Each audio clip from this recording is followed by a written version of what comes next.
Oh, we love to see it, and I hope he does bring some cat factor, bring some over here. We're continuing rather with our journey of discovering the wonders of the speckboom. Now, guys, long before our climate crisis, the speckboom was always there, always just being such a wonderful plant. And it is said that you could even walk on speckboom. Can you believe that? Yes, I can believe it, because I actually went to the great Labyrinth of Africa right here in Stellenbosch in order to find out more about the speckboom. So let's take a look at that while we divulge this. Looks good. Whoa.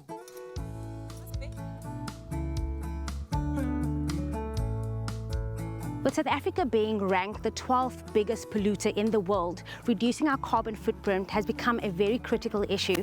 It's with the works of social entrepreneurs and activists, Mandy and Peter Shrimpton, that is helping create a better environment for everyone, one speckboom at a time, by creating the world's largest speckboom labyrinth.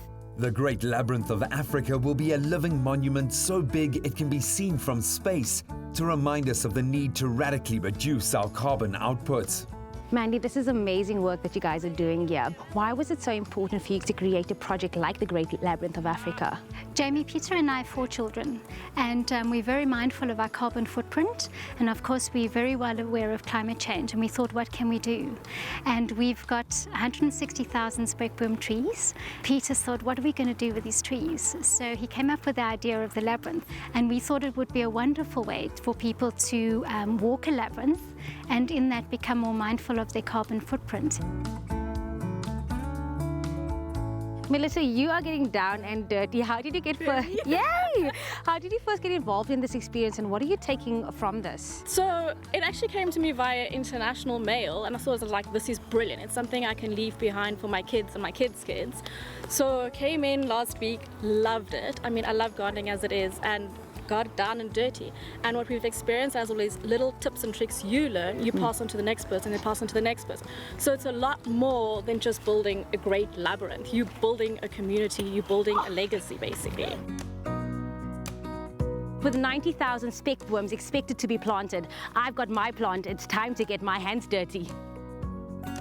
Speckboom tree stores carbon above ground and below ground, and what's really interesting is that it photosynthesizes in the day and night. So basically it photosynthesizes 24/7, so hence it's a carbon gulper, and it takes out about 10 times more than an ordinary plant or tree. What's also interesting is that in most big carbon gulpers, like rainforests, they've got to have wet conditions, but the speckboom tree takes out a lot of carbon in the drier conditions, especially the Eastern Cape and the Western Cape, and that's what makes it so wonderful. It's really good for soil erosion, it doesn't burn, and that's another thing that interestingly is relevant for carbon sequestration, and you can eat the leaves. They're super healthy. If you have 6 leaves a day, you get all the vitamin C you require.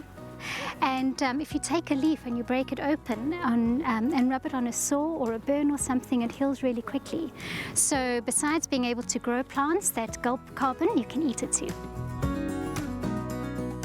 How is a project like the speckboom and a day like today benefiting the kids? The benefits that we see, obviously it's just exposing the children to something that's happening in the environment.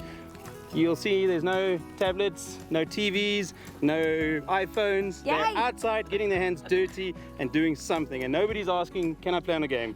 And that makes me very happy. With 1 hectare of speckboom able to absorb between 4 and 10 tons of carbon per year, this initiative is training people to grow these plants, which will then be brought back by the project. Rick, let's start right at the beginning. How did you get involved in the Great Labyrinth of Africa?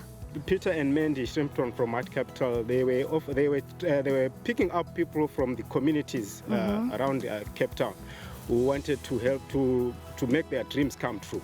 So I was one of them that I met. They met me, and then they told me that if I can come and join them, they can just show me and teach me how to run a business. Take me through it. What has been some of the benefits that you've seen from this project?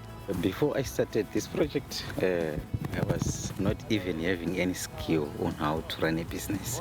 So to my side, it's a benefit, and it's an advantage to me, because now I have knowledge how to run a business. So, and also I'm able to support my family. I've got my wife and a kid. But at least now I'm giving them something to survive. Encouraging people to grow speckboom restores degraded land. The roots compact soil, boosting its quality, promoting the growth of grasses and constantly keeping climate change in check.